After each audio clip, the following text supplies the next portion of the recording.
Tesla's number 2, Tom Zhu, is reportedly back in China, which at first does not appear strange at all. He's probably there helping Tesla with FSD. But then we hear this: Tom Zhu has resigned from the management of Europe and North America and returned to his previous role in China. So instead of being in charge of Tesla's automotive business globally, basically, he will just be in charge of China. The Tesla community is responding by saying this news is interesting. Everyone is saying it, literally. When they say interesting, what they really mean is strange. So more strange things are going on at Tesla. Let's find out what this means to us Tesla stock investors. Warren did a poll. Why did Tom Zhu go to China? Most people think he was promoted and some people think he was demoted. However, keep in mind that Warren's audience will often take maybe not the best news and try to put it in the best possible way. But I think we need to shine a bit more light on this issue. With this news, everything is starting to make a bit more sense. Now, Tesla is reportedly undergoing another massive round of layoffs, potentially affecting another 10,000 employees. I think it's really strange for someone to voluntarily resign from a more senior position down to a less senior position.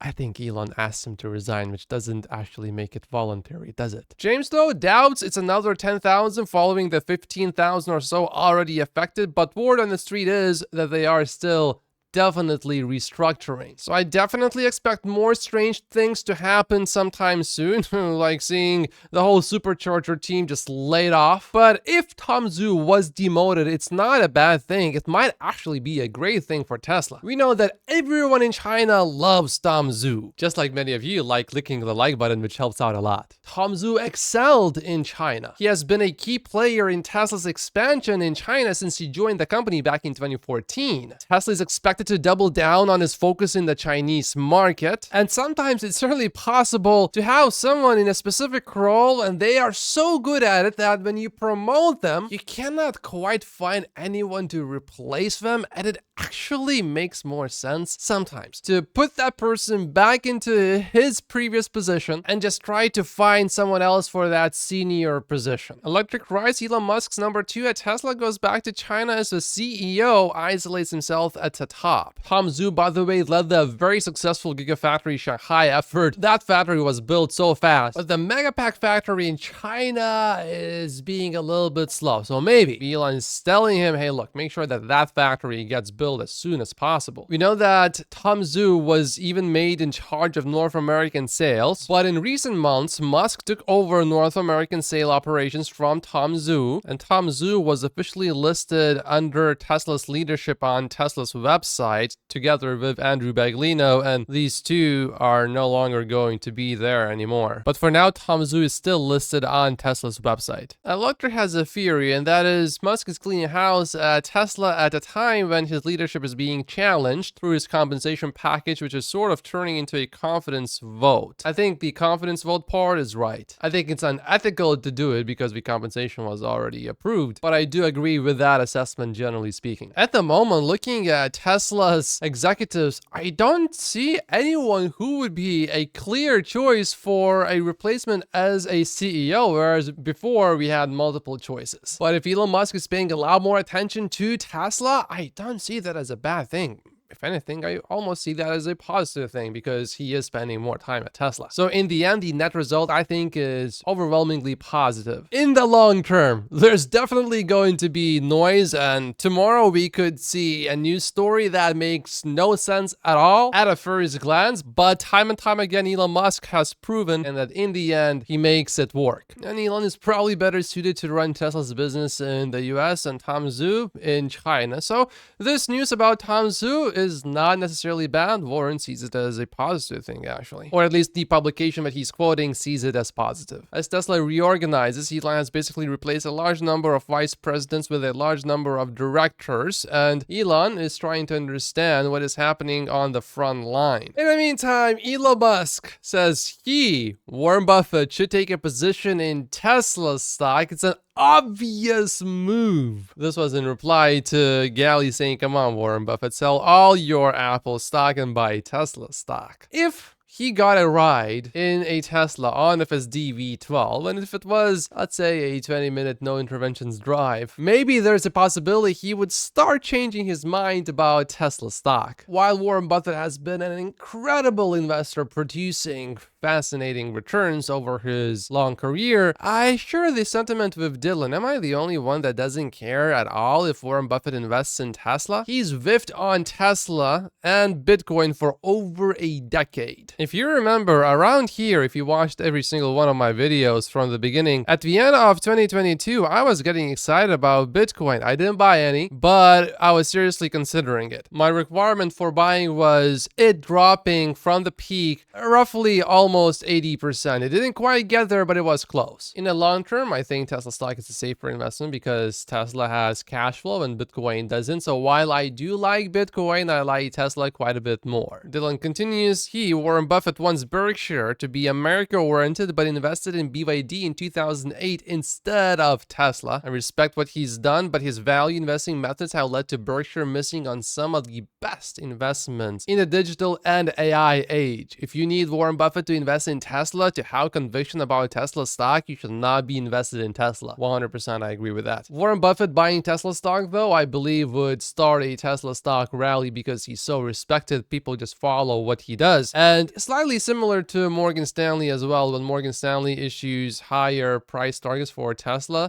stock often rallies. And Adam Jonas just drove the latest FSD version, and here are his impressions. If they are really positive, he would increase his Tesla stock price target, which would increase Tesla stock price. And he seems to be pretty happy with the latest update, cautious when it needs to be, assertive when it should be, seems to demonstrate a heightened sensitivity to pedestrians or things associated with pedestrians, smoother actuation, overall noticeable improvement from prior tested version 12.3.4, which is the version that I have the most experience with. I'm on 0.5 right now, but I haven't actually driven on it yet. I read that basically there's not much difference between the two, so I didn't bother. Morgan Stanley also has some thoughts about the Tesla bot. Large language models means the cars learn by learning and doing rather than labeling. Imagine you tell your robot to pick up the red pen on the floor and balance it on one end on the table, and the robot picks up the pen and balances it on the table. The command and resulting action is possible due to the robot understanding natural language, which basically any chatbot does now, knowing what a red pen is, what a table is, and what it was asked to do with it. And we know that AI can definitely identify objects because Tesla's FSD, for example, sees and knows what a stop sign is. So even if the robot has never been asked to do this precise combination of movements before, it understands what it is asked of it by observing and imitating permutations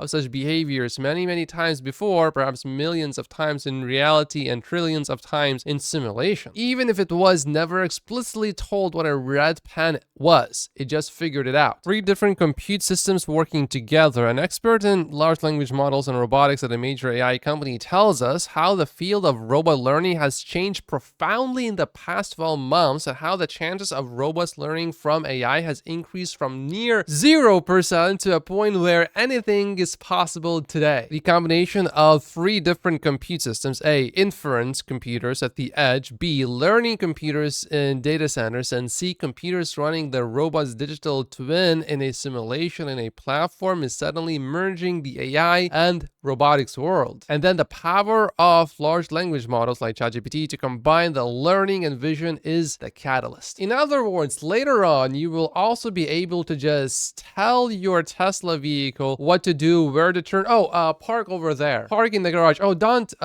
go there. Take this other route. And it will just understand, and then it will change its navigation based on what you're telling it to do. Morgan Stanley also estimates that by the end of 2025, Tesla's fleet collectively will be driving about 100 billion miles per year, or 3,200 miles per second. So that's a lot of data that Tesla can collect and improve FSD with. James has some thoughts about Tesla sales sales in Europe, specifically about the most recent sales from Germany that just came out, and you can argue that Germany is the most important market for Tesla in Europe. Germany just had its worst month since July 2022 despite the availability of a 0% financing option. We are just missing the UK data, but Europe's April will probably be well below January. There's one important thing about sales in Germany, though I'll get to that in a moment. But sure, Q1 was soft because of logistics and production downtime of Giga Berlin. Berlin doesn't even build rear-wheel drive vehicles sold in the UK. I think Europe will have an okay quarter in Q2 because I think the rear-wheel drive long-range Model Y will be popular. There is one problem involved with the rear-wheel drive Model Y in Europe. There's snow in Europe, and although the new Model Y is quite a bit better in terms of the range and is a much better deal than before, it is rear-wheel drive. Now, I drove it on snow and I like it better than a gas-powered Mercedes all-wheel drive because the precision of Tesla's electric motors means it is still going to maintain great traction on snow and ice with all-season tires. I personally, though, I would not drive a rear-wheel drive Tesla with all-season tires on snow, but with snow tires, no problem. But anytime I say that I would rather take a rear-wheel drive Tesla with snow tires when it's snowing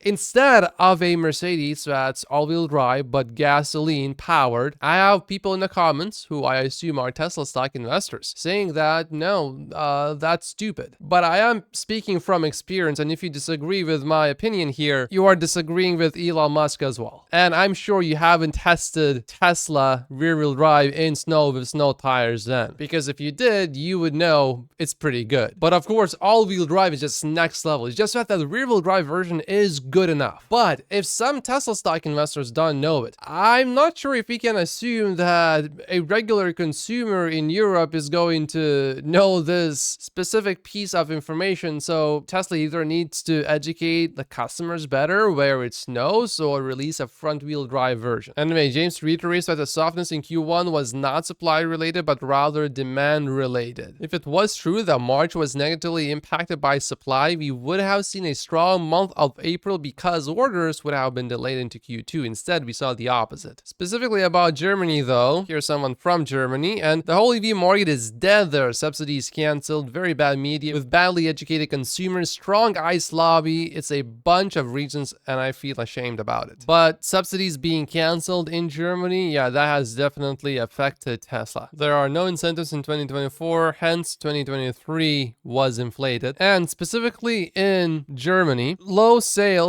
could also be because of limited availability of the Model 3, which is not produced in Giga Berlin. We don't know how many Model Ys compared to Model 3s were sold in Germany just now, but that data is going to come out soon. I'm seeing Troy getting into a lot of heat. Bradford says, I mainly defended Troy while others were more critical. Over the years, I have given him over $1,000 for his analysis. After this really bad take, I decided to mute Troy and see he beat me to it. And I was a bit confused at first because I only saw this post from Troy. He commented on the Tesla bot. He says, Tesla says a video shows two different stages of development. At 44 seconds, the moves are controlled by a human and the Optimus robot simply copies them. This appears to be the training stage, but there may also be an autonomous stage where the robot operates without human control. This suggests the software is in the early stages of development and might be 10% complete. And I can see why some people would be upset with that statement. However, Tesla does say here the training data was collected via human teleoperation, and this is the result of gathering all the data and training the bot. The bot here is working completely autonomously. No human is doing anything to it, is what Elon Musk said. But anyway, Troy didn't use very strong language. He uses words like suggests, might. To me, it's pretty clear Troy is stating his opinion. The opinion might be wrong, might be right. I have no issue with it in terms of how he stated it. But then Forsad said, there it is, which made no sense to me why he would say that. But then I saw someone say Troy deleted a post from before, so the new post was a corrected post, which all of a sudden starts to make a lot more sense. So this is a post that initially made everyone really mad at Troy. In Tesla's new video, at 44 seconds, you can see that every move the Optimus robot makes is controlled controlled by a human. The robot just copies the moves. And yeah, we can see that here. This suggests that the software is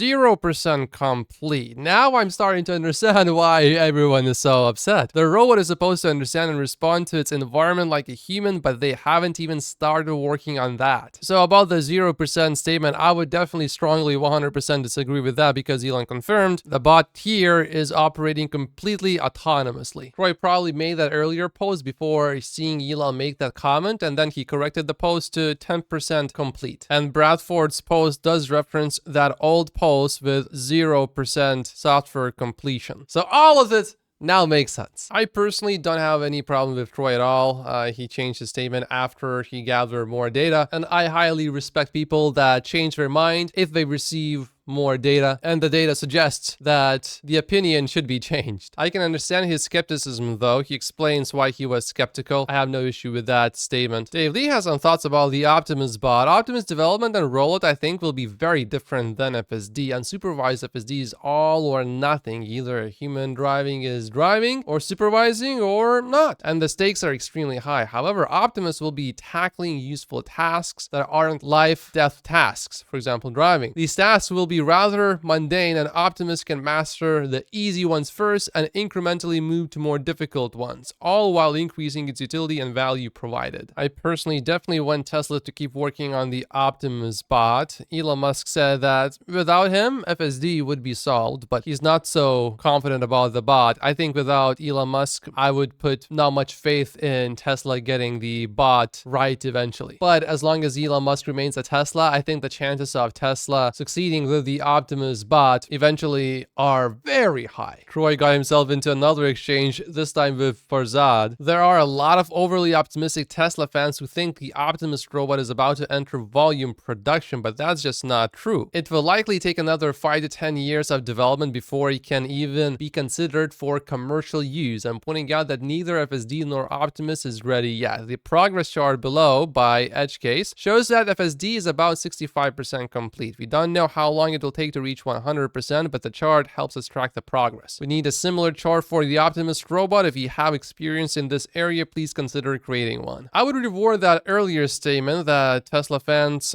think the Optimus robot is about to enter volume production, but that's probably not true. I wouldn't say that's just not true. I think people really get mad at Troy when he uses more definitive language, because he usually speaks in facts, and when he makes or states an opinion, all of a sudden I think people confuse his opinion with when he states facts. Obviously, that was his opinion and not a fact. Farzad says, we have countless examples of technology developing and improving exponentially. To expect a 5 to 10 year development cycle for bot to become useful assumes that zero work from the FSD program from the last 8 years is transferable. In addition, it also assumes the very large increase in compute at Tesla's headquarters, paired with improvements to their neural net approach, will not yield significant improvements. I think we will have significant improvements from these. I fully agree that one should temper optimism, but we also shouldn't discount step change improvements from AI that are almost certainly ahead of us, not behind us, due to how early we are in its development. Troy responds with, here's what Elon said 5 years ago at Tesla's Autonomy Day event on April 22nd, 2019. Next year, for sure, we'll have over 1 million robotaxis on the road. But pretty much every single thing that Elon worked on that was significant and truly big, almost every single thing has been late, and in some cases, very late. But eventually they do happen. And Elon is not really giving us timelines about the Optimus bot, so I don't have a very concrete expectation there. I'm just convinced if Elon stays at Tesla, eventually it will be a major success. I am quite a bit more conservative with timelines. I always maintain that FSD will be safer than human driving before 2030 ends, which could also include FSD becoming much safer than human driving much sooner than that. But that's my deadline. However, if the next FSD version, the 12.4 version, is again a significant improvement over the previous version like V12 was compared to V11, then that timeline will prove way too conservative. Sawyer chimes into the discussion as well. When it comes to Optimus timelines and opinions, it's best to listen to AI/robotics experts and the people actually working on it to get the best understanding of what is happening. In regard to timelines, don't underestimate the synergy between Optimus and Tesla's cars. They both use end-to-end neural networks and FSD chips. Tesla is increasing its compute capabilities massively this year, and the Optimus team is incredibly productive. Don't underestimate them. Troy made a document to help us track the progress of the bot. I think it's a good start. Of course, many things will be added. This is just the beginning. At this point, though, it's undeniable that, if you do something once, it's luck maybe because you just did it for the video, but you do it 36 times in a row, and that certainly sounds like a skill that can actually be deployed and used at some point in the future. A skill that will make money for Tesla. Elon reposted this to his main timeline. Tesla FSD drove the entire way from underground garage to home after a sporting event in Toronto last night. 50 minutes in total driving. I haven't watched the entire video, but I assume there are no takeovers. Videos like this are becoming more and more common. And it navigated this underground parking garage flawlessly, says Nick. Yeah, it seems pretty good. Here's another person saying, I only drove 1 mile today, FSD did the rest. Supposedly in North America, Tesla vehicles are more popular among men, but according to news data, specifically in Korea, the Model Y topped the list of imported cars purchased by Korean women. There's a lot of talk about Warren Buffett buying Tesla stock, but I don't think it's likely, even though I think it makes sense to own Tesla stock. I don't think Warren Buffett is likely to buy it. Gary Black just updated us with the latest EPS consensus. Q2 consensus is 60 cents per share in 2024. Adjusted EPS is now $2.58. Wall Street generally excludes any restructuring expenses or other one-time items, so the severance packages, for example, should not be included in that, I assume, and more layoffs are happening right now as we speak. Whoa, this is crazy. Some EVs in Europe have been parked for a year, sometimes more. Belgium's ports are drowning under a glut of Chinese electric cars. Wow, no wonder Europeans are investigating the Chinese automakers. And I think this is about the US market. A glut of EV inventory contributed to a decrease in at least one public auto retailer's gross profit per vehicle in the first quarter by several $100s, while a competitor cited as a headwind average discounts of about $6,000 below sticker prices for EVs. This is from Auto News. Omar estimates that Tesla full self driving is now preventing 7 crashes per day on net. This includes 11 expected human crashes that were prevented, minus 4 crashes per day where FSD was on. And at 15 miles per day, that's 1 life saved every week, estimates Sawyer. Getting to the first billion FSD miles took more than 3 years. Getting to the second billion took, or is going to take, less than 3 months, anticipates Omar, all while compute is added like crazy. We are reaching escape velocity. I think we are likely to find out when 12.4 comes out, if we are already there. Volvo Cars April sales rise on strong EV demand. Volvo said sales of fully electric cars were up 94% and accounted for 26% of all sales globally in the month of April. In the meantime, Audi has launched a direct-to-consumer sales strategy in the UK for its EVs. We know that Tesla had a weak month in Germany, but look at BYD. Oof, Germans don't like BYD at all. That's it for today's video. Make sure to like and subscribe. That will really help the channel. And going forward, I think I will only be posting the daily news videos like this on this channel only. So if you're not subscribed and you want to keep seeing them, make sure that you do, because if you never subscribe, that sends a signal to YouTube. Maybe this video is not for you. So make sure to like and subscribe, and I will see you in tomorrow's episode. Thank you so much for watching.